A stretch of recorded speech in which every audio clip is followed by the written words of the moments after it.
할렐루야. 사랑하는 성도 여러분, 새해 날이 밝았습니다.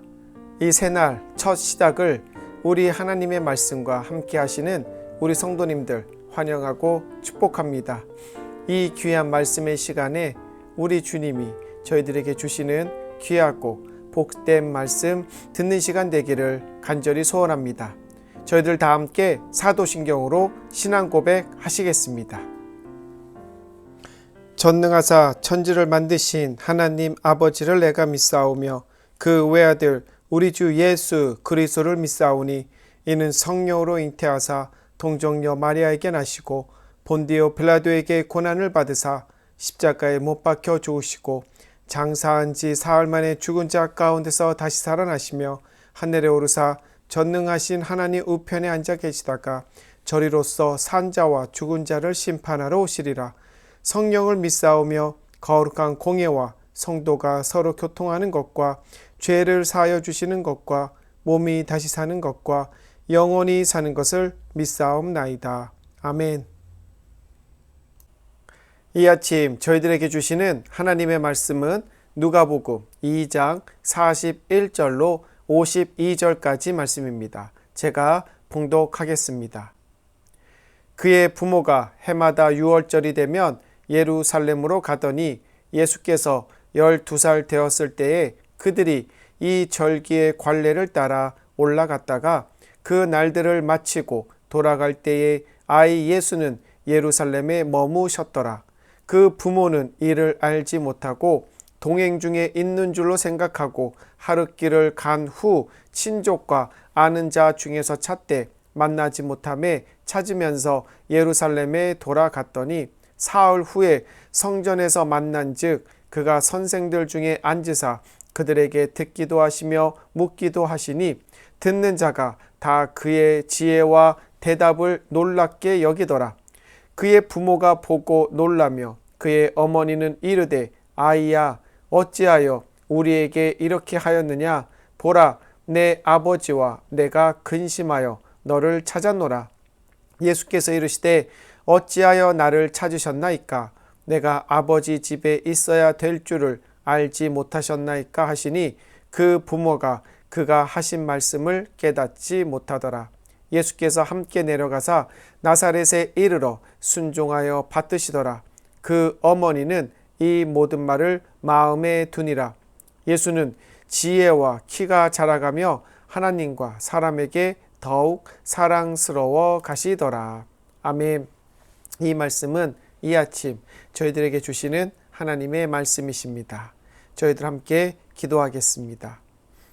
하나님 아버지, 이 아침 저희들 주님의 말씀의 자리로 불러주심 감사드립니다. 주님께서 이 아침 저희들에게 하시는 귀한 말씀 듣게 하시고 예수 그리스도의 그 어린 시절 성전에서의 말씀 그리고 부모님과의 대화를 통해서 저희들에게 주시는 말씀 분명히 있으실 것입니다. 그 말씀 듣고 저희들 그 말씀대로 살아가는 귀한 주의 자녀들 되게 하여 주시옵소서. 하나님 아버지, 지금 2021년 새해의 첫 주가 지나가고 있습니다. 저희들 새해에 성도로서 하나님 앞에 저희들 약속하고 언약을 맺은 것 있으십니까? 하나님, 우리 성도님들 맺은 그 언약 작심삼일되지 않도록 지켜주시고 올 한 해 열심히 수고하고 애쓰고 노력함으로 지켜나갈 때에 주님이 도와주시고 함께 하시어서 그 약속의 말씀들 다 이루실 수 있도록 우리 주님이 축복하여 주실 것을 믿으며 살아계신 예수님의 이름으로 기도합니다. 아멘. 할렐루야. 사랑하는 성도 여러분, 이 아침 저희들 누가복음 2장의 말씀을 읽었습니다. 오늘 설교의 제목은 성전은 내 아버지의 집, 성전은 내 아버지의 집입니다. 어제 저희들은 말씀 묵상을 통해서 아기 예수께서 어머니 마리아 품속에 안기어 처음으로 예루살렘 성전을 방문한 말씀에 대하여 나누었습니다. 어린 아기 예수가 예루살렘 성전에 다다르자 그곳에 있던 시므온과 선지자 안나는 세상의 구세주요 메시아로 오신 예수님을 성령의 감동으로 인해 알아보고 아기 예수를 안고 자신들이 하나님께서 예비하신 세상에 오신 구세주를 직접 볼 수 있었음에 감사를 올려드립니다. 이 일을 본 마리아와 요셉, 다시 한번 예수의 정체성에 대하여 확인을 받게 됩니다. 그리고 오늘 본문의 말씀은 약 12년간의 세월이 흐른 뒤 같은 장소 예루살렘 성전에서 발생된 일에 대하여 설명하고 있습니다.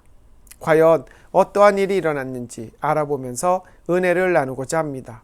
첫 번째로 나누고 싶은 말씀은 예수님은 완전한 사람이자 완전한 하나님으로서 더더욱 성장해 가고 계심을 볼 수 있습니다.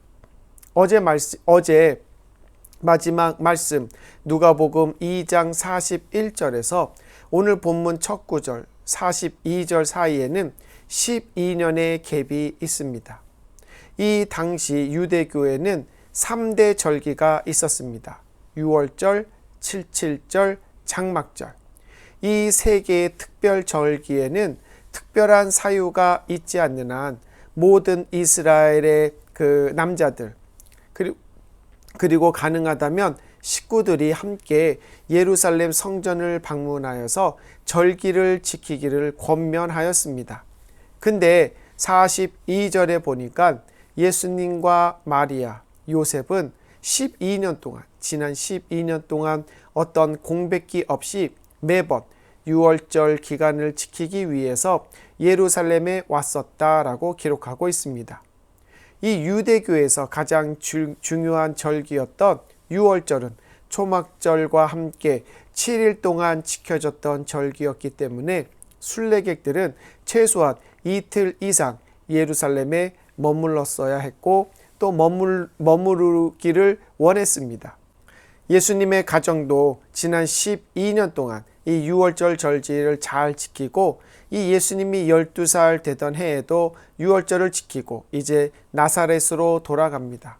하룻길을 가고서야 예수님이 이 일행에서 빠졌음을 발견한 요셉과 마리아, 그 지나온 길을 되돌아가면서 예수님이 혹시 다른 곳에 잘못 가진 않았나, 다른 그룹에 있지는 않은가, 그리고 어디에서 울고 불며 엄마 아빠를 찾지 않나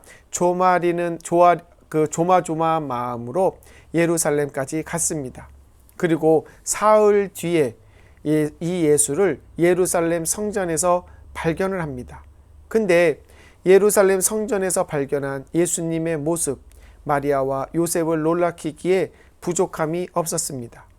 왜냐하면 길거리에서 또래 아이들과 놀고 있는 것도 아니고 아니면 어느 누군가 어른의 보호를 받고 있는 것도 아니고 성전에서 그 성경을 가르치던 선생들과 함께 앉아 오히려 그 선생들에게 둘러싸여서 성경에 대한 대화를 나누고 있었기 때문입니다. 여기서 저희들이 중요하게 보아야 하는 구절이 있는데 46절, 47절입니다. 사흘 후에 성전에서 만난 즉 그가 선생들 중에 앉으사 그들에게 듣기도 하시며 묻기도 하시니 듣는 자가 다 그 지혜와 대답을 놀랍게 여기더라. 여기서 나오는 단어 지혜는 이사야서 11장 1절 2절에서 이사야가 예언했던 장차 메시아로 오실, 이 땅에 오실 그 분이 갖고 있는 지혜와 같은 지혜였습니다. 이사야 11장 1절 2절입니다. 이 새의 줄기에서 한 싹이 나며 그 뿌리에서 한 가지가 나서 결실할 것이요 그의 위에 여호와의 영 곧 지혜와 총명의 영이요 모략과 재능의 영이요 지식과 여호와를 경외하는 영이 강림하시리니. 다시 말해서 이 예수 그리스도는 이 땅에 오실 때부터 여호와의 영 곧 그의 지혜와 총명과 모략과 재능과 지식을 다 가지고 오신 분이셨습니다. 다시 말해서 그는 완전한 하나님의 모습으로 이 땅에 오셨습니다.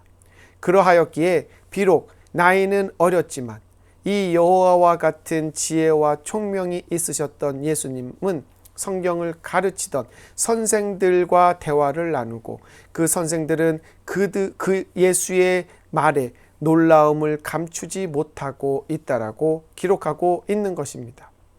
당시 학생들은 선생들의 발치, 끝 발밑 아니면 더 낮은 자리에서 공부하던 것이 형식이었습니다.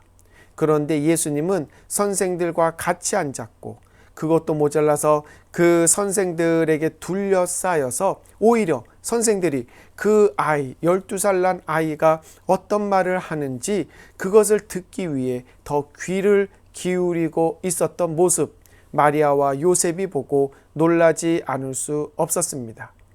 하지만 예수님은 이 하나님의 아들이신 자신이 12살일 때에 자신이 하나님이심을 드러낼 수 없었습니다. 왜냐하면 그가 30살이 되어서 자신이 하나님의 아들이라고 드러냈을 때에도 수많은 핍박과 고난을 받으셨는데 이 어린 나이에 자기가 하나님의 아들임을 드러내지 않고 하나님이 가지고 있는 지혜와 지식과 총명으로 성경을 해석해 주고 있었던 것입니다. 이 예수님, 어떤 영물로 우리에게 오신 것이 아니었습니다. 성육신하여 우리 인간과 똑같은 모습으로 이 땅에 오신 분이셨습니다. 그러하였기에 예수님은 인간으로 태어난 하나님이셨지만은 서두르지 아니하시고 이 인간의 때, 인간의 모습을 가지고 있으셨기 때문에 이 인간들의 모습을 더 알기 위하여, 인간의 희노애락을 더 알기 위하여 인간을 더 탐구하고 계셨습니다. 그와 동시에 그는 인간 세계에서 하나님으로서 어떻게 행해야 하는지 그것 또한 탐구하고 계셨습니다. 그리하여 좀 더 완전한 사람, 좀 더 완전한 신, 좀 더 완전한 모습으로 우리 세상에 다가오시기 위하여 우리 예수님은 수고하고 애쓰고 노력하고 계셨던 것이었습니다. 아멘. 사랑하는 성도 여러분, 배움에는 끝이 없다. 배움에는 나이가 없다라는 말 저희들 자주 사용합니다. 이것은 세상의 배움에만 국한되는 것이 아니라고 저는 생각합니다. 특히 성도된 우리들은 우리들의 신앙생활 속에 이 구절을 인용해야 할 것입니다. 정말 우리가 신앙생활을 할 때에 우리가 신앙생활을 배우고 그리고 성도의 삶을 배우고 예수의 그 길을 배우는 것 멈추어서는 안 될 것입니다. 그리고 끝도 없는 배움일 것입니다. 저희들 이 감리교회 창시자 요한 웨슬레 목사님도 성령으로 거듭난 이후에 우리가 그리스도의 완전에 이루기 위해서 크리스찬 퍼펙션을 이루기 위해서 우리가 성화의 삶을 살아가야 되는데 이 성화의 삶 단 한시도 중단해서는 안 된다라고 말씀을 하셨습니다.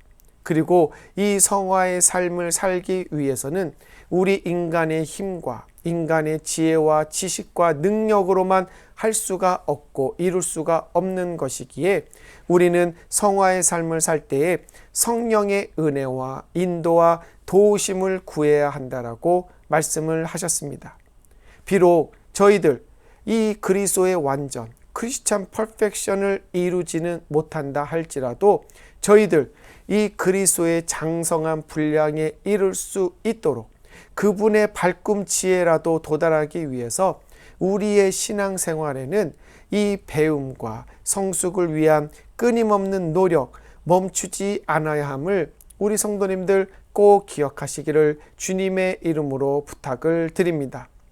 우리는 이 세상에 사는 동안 정말 하나님이 우리에게 보여주신 예수님이 우리에게 보여주신 그 모습에 조금이라도 닮아가는 삶을 살아가기 위해서 수고하고 애씀으로 정말 예수님께서 우리 인간들을 아시기 위해서 수고하고 애쓰시고 우리들에게 조금 더 편하게 조금 더 사랑스럽게 조금 더 평안한 모습으로 다가오시기 위해서 수고하고 애쓰셨던 그 모습들을 기억하면서 저희들 역시 어떻게 하면 하나님께 더 다가갈 수 있을까?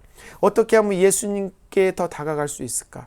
어떻게 하면 더 하나님의 마음을, 예수님의 마음을 이해할 수 있을까? 수고하고 노력하며 살아가시는 우리 성도님들 되시기를 주님의 이름으로 축원합니다. 아멘. 두 번째로 나누고 싶은 말씀은 예수님, 비록 어린 나이일지라 할지라도 자신의 정체성 하나만큼은 확고하셨음을 보여주고 있습니다. 이 12살 난 소년 예수를 사흘 뒤에 찾은 마리아는 아들 예수에게 다가가 다음과 같이 얘기합니다. 아이야, 어찌하여 우리에게 이렇게 하였느냐? 보라, 내 아버지와 내가 근심하여 너를 찾았노라.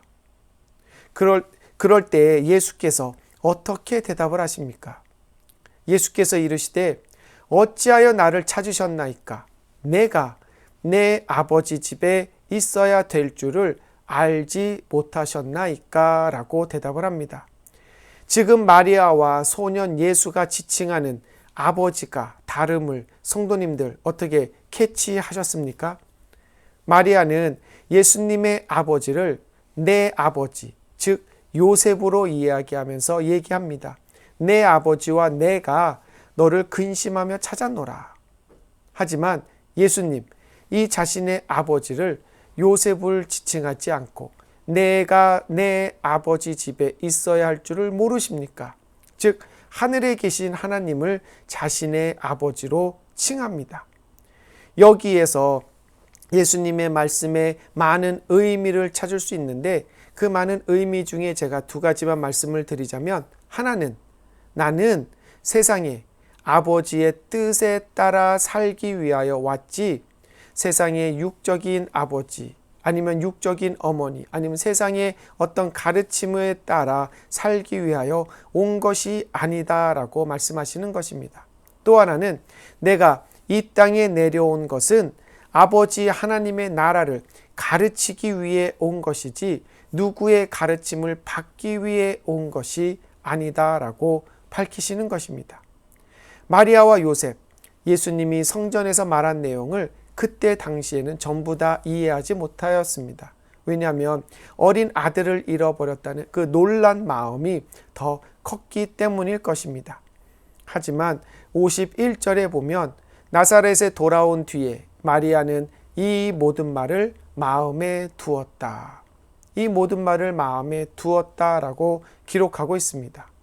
이 마리아 지난 12년 동안 잠시 잊고 있었던 12년 전, 아니 13년 전 천사로부터 들은 말씀이 다시금 생각났을 것입니다.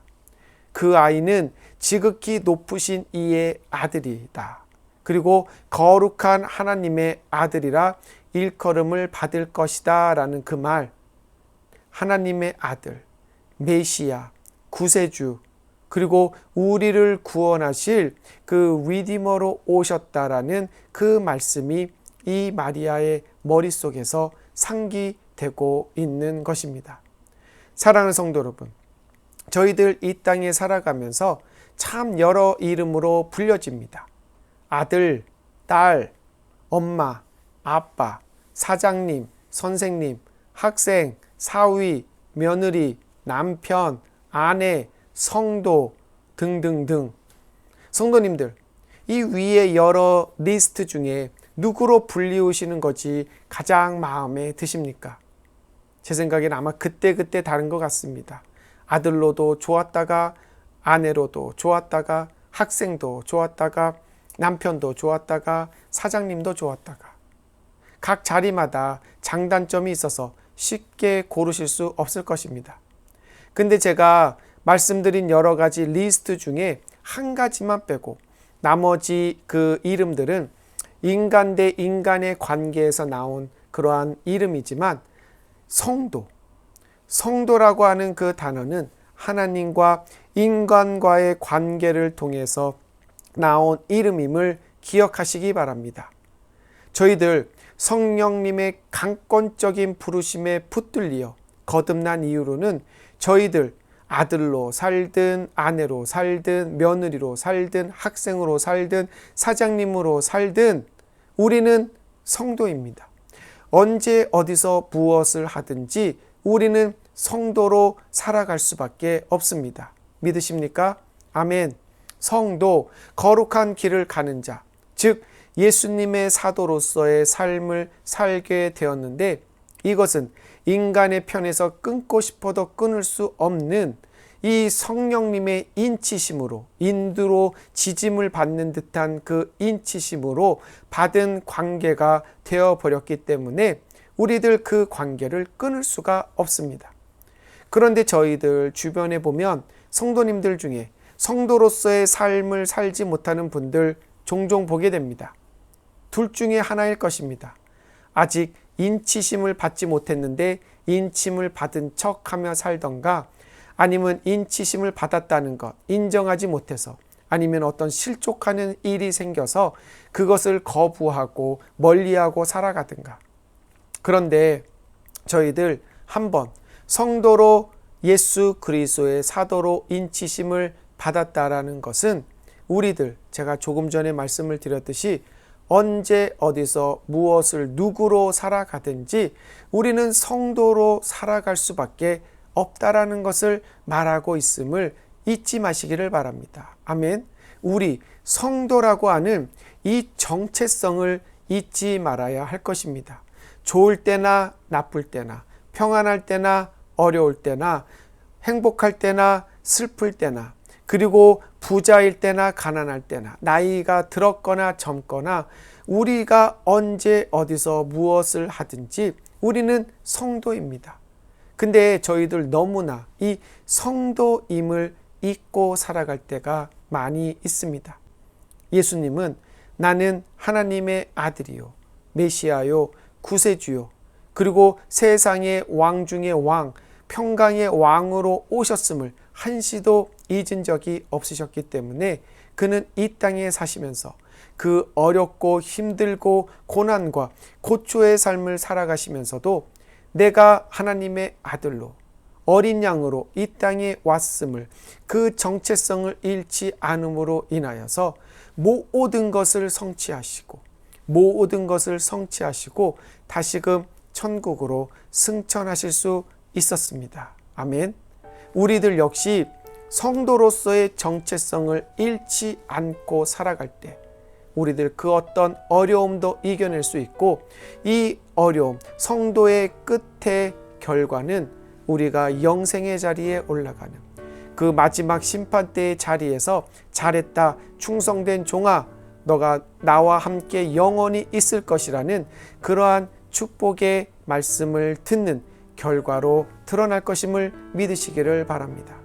성경에 보면 이 정체성의 혼란이 잠깐 와서 어려움을 당한 사람들 볼 수 있습니다. 요나, 하나님이 니느웨로 가라고 했는데 다시스로 가는 이 정체성의 혼란을 보입니다. 솔로몬, 왕으로 기름을 부음을 받았지 제사장으로 기름 부음을 받지 않았는데 제사장 역할을 하려다가 어려움을 당하는 모습 보게 됩니다. 이렇듯 성경상에서도, 그리고 우리 주변에서도 우리의 정체성을 잠시 잃고 살아감으로 어려움을 당하는 모습 우리들 보게 됩니다. 사랑하는 성도 여러분, 우리 성도님들 성도라고 하는 이 정체성 잃지 않으시면서 살아가실 때에 우리 주님께서 오늘 하루, 그리고 이 땅 위의 삶 속에 주님이 인도하시는 그 길을 보이시고 힘들고 어려운 가운데서도 동행하시며 성도님들을 승리케 하실 줄 믿고 이 정체의 혼란을 갖지 않고 오늘도 살아가는 우리 성도님들 되시기를 주님의 이름으로 축원합니다. 아멘. 기도하시겠습니다. 하나님 아버지, 주님께서 저희들 죄인으로 살아가는데 다시금 내 하나님 사랑하는 자녀로, 아들로, 딸로, 성도로, 사도로 불러주셔서 우리의 자리를 죄인의 자리에서 성도의 자리로 바꿔주셨습니다. 이것이 얼마나 축복되고 감사했는지 저희들 눈물 콧물 흘리며 기도하고 감사하고 회개하고 찬양과 경배를 올려드렸었습니다. 근데 이러한 삶도 오랜 시간이 지날 때에 우리들 이 정체성을 잃고 살아가게 됩니다. 세상이 더 좋고, 그리고 내가 다른 사람으로 불려지는 것이 더 좋고, 그 자리가 더 좋아서 성도라고 하는 이름, 성도라고 하는 자리를 놓고 살아갈 때도 있습니다. 하나님, 이 부족한 저희들의 모습 용서하여 주시옵소서. 언제 어디서 무엇을 하든지 누구로 살든지 성도라는 것 잊지 않고 살아감으로 우리들 예수 그리스도가 이 땅에 살았던 그 모습을 따라감으로 그리스도의 분량에 이르는 귀하고 복된 삶을 살아가는 저희들 되도록 우리 주님이 함께 하실 줄로 믿으며 살아계신 예수님의 이름으로 기도합니다. 아멘.